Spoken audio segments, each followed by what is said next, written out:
drops to the greatest hits. This is Trash Can Tidbits. Hey everyone, I'm Beaton, and welcome back to Trash Can Tidbits. Last time, I asked the question, what was the name of the book that provided the inspiration for the character of James Bond? The answer is A Field Guide to the Birds of the West Indies. In his lifetime, Ian Fleming was an avid bird watcher, and one of his bird Bibles was the aforementioned book, which was written by an author by the name of James Bond. The real Bond was an American ornithologist who was apparently flattered by the reference. Birds of the West Indies also shows up in the movie Die Another Day when Bond introduces himself to Halle Berry's character Jinx and gives his cover as an ornithologist.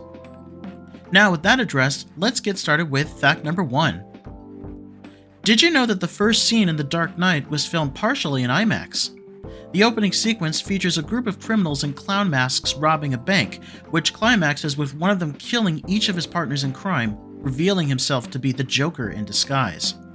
The scene ends with Joker escaping by jumping into a school bus and blending into a line of other school buses going down the Gotham City streets. The film's director, Christopher Nolan, filmed the entire sequence with IMAX cameras, of which there were only 4 in existence at the time, and he used all of them. One of the cameras was later accidentally destroyed during the chase scene with Joker and the SWAT team. Fact 2. Did you know that Superman 1 and 2 were originally intended to be filmed at the same time? The film's producers, father and son team Alexander and Ilya Salkind, chose Richard Donner as the director based on his previous film, the horror hit The Omen. The Salkinds originally wanted to make Superman as an action comedy, just like their previous film duology, The Three Musketeers and The Four Musketeers, which were also shot back-to-back. But Donner insisted that the movie be true to the comic book originals with an almost epic all-American scale and feel, which didn't sit well with the Salkinds. Also, due to the movie's ambitious special effects, production on the sequel went severely over budget and behind schedule. It was ultimately decided to focus solely on finishing the first film. After the first Superman was a huge success, the Salkinds fired Donner and brought in director Richard Lester, whom they previously worked with on the Musketeers movies, to finish Superman 2. This director switch effectively changed the tone of the movie and the 2 sequels that came after. Fact 3. Did you know that the Batman Begins video game features cameos from several behind-the-scenes personnel who worked on the movie? The game had heavy input from the Dark Knight trilogy's director, Christopher Nolan, who was also a co-producer with his wife, Emma Thomas, in their production company, Syncopy. Thomas also makes a cameo in the game as a doctor in the Arkham Asylum chapter, who stumbles accidentally onto the evil Scarecrow's plot to poison Gotham City with his fear toxin, and Batman has to rescue her from thugs, only to end up being exposed to the toxin herself. Also appearing in the game is the movie's trilogy's cinematographer, Wally Pfister, who plays an informant who reluctantly helps Batman uncover corruption within the Gotham City police force. Both characters have the same names as their real-world counterparts and are voiced by them too. Fact 4. Did you know that a legendary makeup artist began his career with a werewolf movie and retired after another werewolf movie? Rick Baker, a master of makeup and creature design for over 50 years, began his Hollywood career playing the title role in the 1976 remake of King Kong, essentially playing the part in an ape costume. Inspired by fellow makeup artist, the legendary Jack Pierce, who worked on all of the classic Universal monster movies, Baker himself hit his stride in monster movies as well. Not only would he win the very first Oscar for Best Makeup for An American Werewolf in London in 1982, he would win a total of 7 Oscars. That final Oscar win would be for the 2011 remake of The Wolfman, which incidentally was one of the many monster movies that Jack Pierce worked on and inspired Baker to become a monster man himself. Baker retired from the movie industry in 2015. Fact 5 comes from my friend Tio Drohan.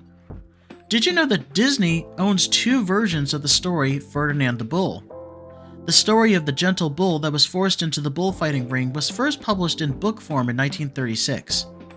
Walt Disney got hold of the story and it was made into an animated short in 1938, where it won an Oscar. This version of Ferdinand made an appearance in the recent short film Once Upon a Studio. Cut to 2017, and Blue Sky Studios makes their version of Ferdinand as a full-length animated movie. Since Disney's acquisition and subsequent closing of Blue Sky at the end of the 2010s, they officially now have 2 versions of the same story. Thanks for that fact, Rohan. That was a pretty cool, yet slightly bittersweet fact. Fact 6. Did you know that the Nintendo Entertainment System was designed with American tastes in mind? The original Famicom was a success in Japan, but over in the US, the video game market was still going through the infamous crash, in which the market was oversaturated with way too many substandard games. The Famicom was redesigned for American audiences with the overall inspiration taken from the VCR and the burgeoning home video market, which was just starting to grow traction at the time. The NES does indeed have a VCR look to it, right down to the front-loading cartridge slot. Also, to differentiate itself from other systems, it wasn't marketed as a video game console, but as an entertainment system, which helped to make it a success. Fact 7. Did you know that longtime James Bond composer John Barry was originally approached to write the music score to Tomorrow Never Dies after a 10-year absence from the Bond franchise? Barry's last contribution to the franchise was 1987's The Living Daylights. The next 2 films, License to Kill and GoldenEye, were composed by Michael Kamen and Eric Serra, respectively, which had a mixed reception from fans. GoldenEye's soundtrack in particular was heavily criticized for sounding too industrial. As a result, Barry was approached to come back to score Tomorrow Never Dies, but declined when he was told he wouldn't have anything to do with the movie's main title song, which was performed by Sheryl Crow. The composing job then moved to David Arnold, who was equally unhappy with the choice of singer for the theme song.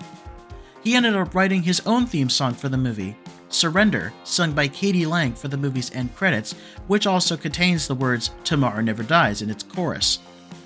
Consequently, Arnold's future Bond scores would end up emulating John Barry's music in that the movie's theme songs would be used as motifs in the soundtrack, which is the case with Surrender. Fact 8. Did you know that one model/actress who played Tomb Raider's Lara Croft went on to be in a few high-profile movies and TV shows? As I mentioned in a few episodes, Eidos Interactive, the publisher of the Tomb Raider gaming franchise, used a live-action model to physically play the game's lead character, Lara Croft, at different trade events. In 1997, the job was held by aspiring British actress Rona Mitra. After her time as Croft, she would go on to appear on several popular TV shows like Party of Five, The Practice, and Boston Legal, among others. One of her more better-known roles was in 2009's Underworld: Rise of the Lycans, a prequel to the Underworld franchise where she played vampire Sonia and starred alongside series mainstays Michael Sheen and Bill Nighy, as well as her leading role in the 2008 sci-fi action film Doomsday.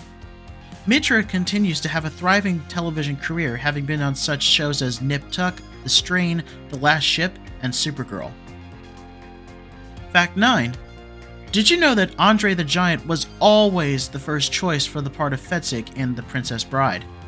The book's author, William Goldman, wrote the character with him in mind. No surprise there. What is surprising is that when the movie first went into pre-production years earlier, Andre was too busy with his wrestling to even audition. So they quickly lined up Arnold Schwarzenegger to play Fezzik, even though this was before Terminator or Conan the Barbarian, and he wasn't a household name yet. And Arnold was much shorter than Andre was. By the time the movie got around to being made many years later, Conan and Terminator came out, and Arnold suddenly became in demand and was deemed too expensive, which meant that Andre was able to get the part after all, and thank God he did. Fact 10. Did you know that Quentin Tarantino was not only a guest director for the movie Sin City, but that he was paid only $1? The movie, Sin City, based on Frank Miller's noir graphic novels, was directed by Robert Rodriguez, who is known for his DIY style of filmmaking, seen in other films of his like Desperado, Spy Kids, and From Dusk Till Dawn. He and Tarantino are also really good friends and have collaborated on other films. In the Sin City story, The Big Fat Kill, Tarantino offered to direct one scene as a guest director. The scene in question involves the characters of Dwight, played by Clive Owen, driving the corpse of Benicio del Toro's character of Jackie Boy in a truck, the former imagining the latter character talking to him and taunting him while on his way to dispose of the body.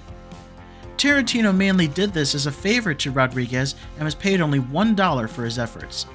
The two directors would later collaborate on the Grindhouse double feature movies of Death Proof and Planet Terror. And here's today's trivia question. The 1996 movie version of Romeo and Juliet is known for many things, not the least of which being a modern-day adaptation of the classic story retaining its original Elizabethan dialogue.